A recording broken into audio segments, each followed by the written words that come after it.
मैं भारत माता के महान सपूतों, क्रांतिकारियों के इस पावन धरा को कोटि कोटि नमन करते हुए आप सबके उत्साह के लिए आपका हृदय से अभिनंदन करता हूं, स्वागत करता हूं। बहनों और भाइयों, मोहम्मदाबाद क्षेत्र के लिए स्वर्गीय कृष्णानंद राय जी के बहुत सारे सपने थे। यहां के विकास को लेकर के, विकास के लिए कोई प्रयास करता था। ये समाजवादी पार्टी ऐसे युवाओं नेताओं को माफियाओं की भेंट चढ़ा देता था। और याद करिए, जिन लोगों ने स्वर्गीय कृष्णानंद राय की हत्या में कोई संवेदना व्यक्त नहीं की, बल्कि हत्यारों को संरक्षण दिया, वे लोग आज माफिया के मरने पर मातम मनाने के लिए आते हैं। मैं कहना चाहता हूं, कृष्णानंद राय विधायक थे, भारतीय जनता पार्टी के विधायक थे। श्री श्याम शंकर राय उनके साथ में थे, रमेश राय साथ में थे, रमेश पटेल साथ में थे, मुन्ना यादव साथ में थे, अन्य लोग साथ में थे, सब मारे गए। और किस बर्बरता के साथ मारा गया था बहनों और भाइयों, तब भी प्रदेश में समाजवादी पार्टी की सरकार थी और केंद्र में कांग्रेस की सरकार थी। ये दोनों जब मिलते हैं, कोई ना कोई अनर्थ होता है। हमें फिर से अनर्थ नहीं होने देना है, और यही अपील करने के लिए मैं आपके पास आया हूं। यही अपील करने के लिए मैं आज आया हूं आपके पास। हमें तो गौरव की अनुभूति होनी चाहिए कि आज हम लोग एक ऐसे माहौल में जी रहे हैं जो कल्पना कभी देश के प्रथम स्वातंत्र समर के लिए महान स्वतंत्रता संग्राम सेनानी मंगल पांडे ने की थी, जो कामना चित्तू पांडे ने की थी। विकास की जो तड़प पूर्व प्रधानमंत्री सरदेव चंद्रशेखर जी में थी, और मोहम्मदाबाद के समग्र विकास के लिए जो चिंतित रहते थे, ऐसे कृष्णानंद राय के सपनों का मोहम्मदाबाद, गाजीपुर, बलिया, उत्तर प्रदेश और भारत बने। मोदी जी और योगी जी यही प्रयास कर रहे हैं, और इसी के लिए आपके पास आए हैं। बहनों और भाइयों, आज मैं पूछना चाहता हूं समाजवादी पार्टी और कांग्रेस से, क्या मुन्ना यादव, जिसको मुख्तार जैसे माफिया ने स्वर्गीय कृष्णानंद राय के साथ हत्या की थी, क्या वह पिछड़ी जाति का नहीं था? क्या रमेश पटेल पिछड़ी जाति के नहीं थे? बहनों और भाइयों, क्या प्रयागराज के माफिया के द्वारा मारा गया, वहां पर पूजा पाल के पति राजू पाल क्या पिछड़ी जाति के नहीं थे? या जया पाल के पति उमेश पाल क्या ये पिछड़ी जाति के नहीं थे? और इन माफियाओं को, इन निर्दोष लोगों की हत्या करने की छूट सत्ता कैसे दे देती है? और इसीलिए तो हम कहते रहे हैं, हमारा भी अगर उनका संकल्प बीजेपी के जनप्रतिनिधियों को मारने का था, उनका संकल्प गरीब के बेटे को मारने का था, तो हमारा भी संकल्प था कि माफिया को मिट्टी में मिला करके रहेंगे। और बहनों और भाइयों, आज माफिया मिट्टी में मिल गए, तो लाखों करोड़ रुपया निवेश यूपी में आ रहा है। और मैं कह सकता हूं आपको, जो यहां पे नीरज शेखर कह रहे थे, जो वो कह रहे थे कि यहां के पूर्वांचल के नौजवानों को पूर्वांचल में नौकरी मिलनी चाहिए, हमारा भी यही संकल्प है। अब ये गाजीपुर से लखनऊ जा रहा पूर्वांचल एक्सप्रेसवे और इसका बलिया जा रहा लिंक एक्सप्रेसवे, इसी औद्योगिकीकरण के लिए ये बीजेपी की डबल इंजन सरकार ने इसीलिए बनाया है। यही फैक्ट्री लगेगी, यही नौकरी मिलेगी, यही काम मिलेगा।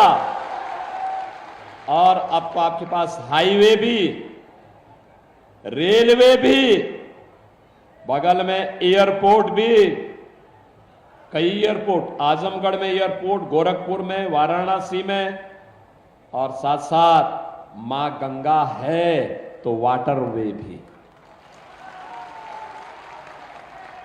वाटरवे का मंत्री हमारे प्रदेश में ये दयाशंकर ही हैं।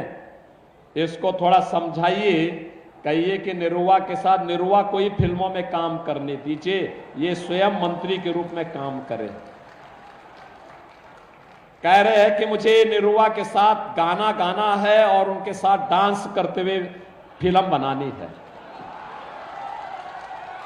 हमने कहा भी देखो, तुम्हें तो अपना वजन कम करने में ही 10 साल लग जाएंगे, तब तक तुम बुढ़ा जाओगे।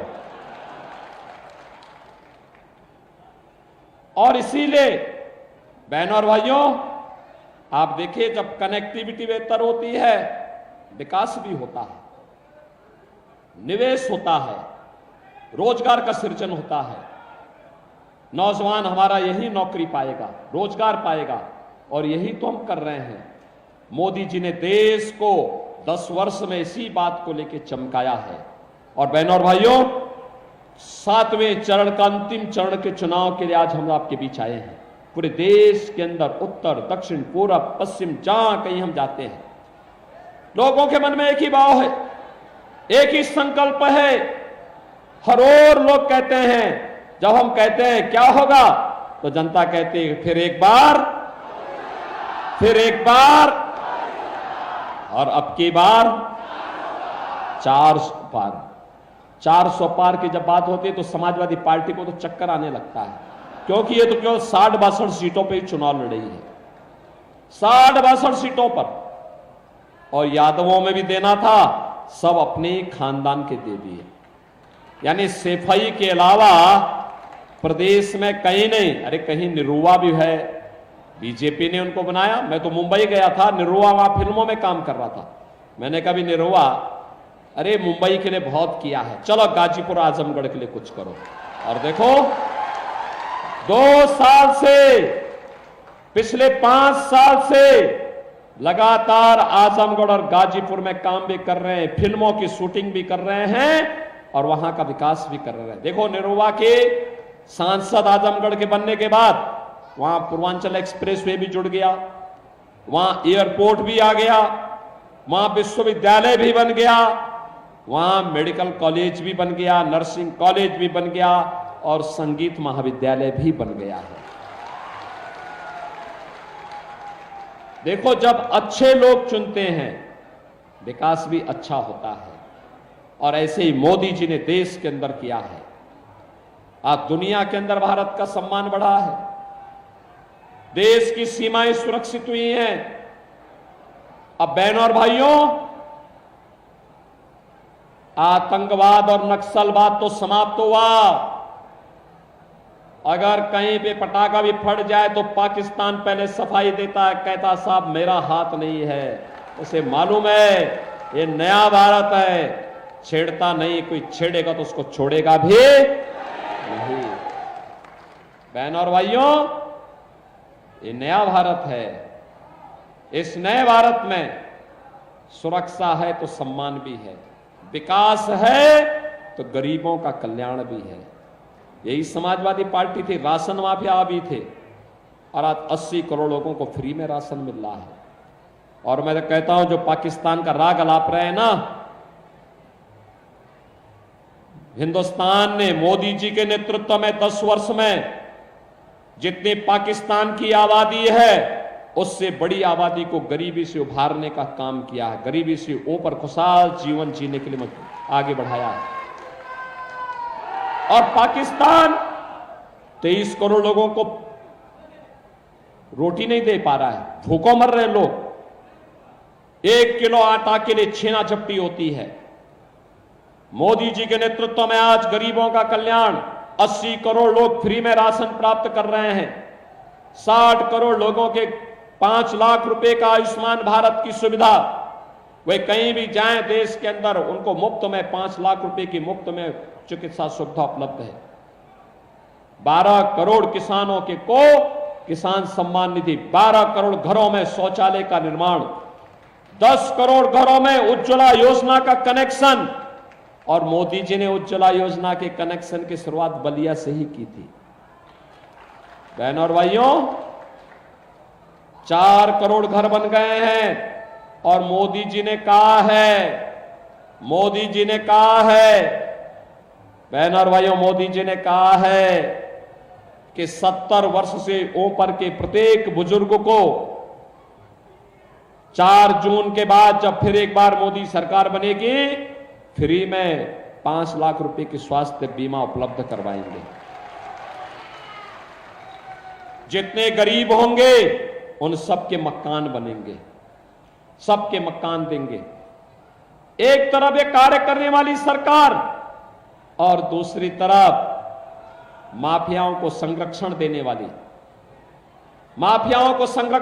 वाली, आतंकवाद और नक्सलवाद को बढ़ाने वाले, देश के सम्मान को गंवाने वाले, देश के अंदर विकास के कार्यों को ठप करने वाले कांग्रेस और समाजवादी पार्टी के लोग हैं।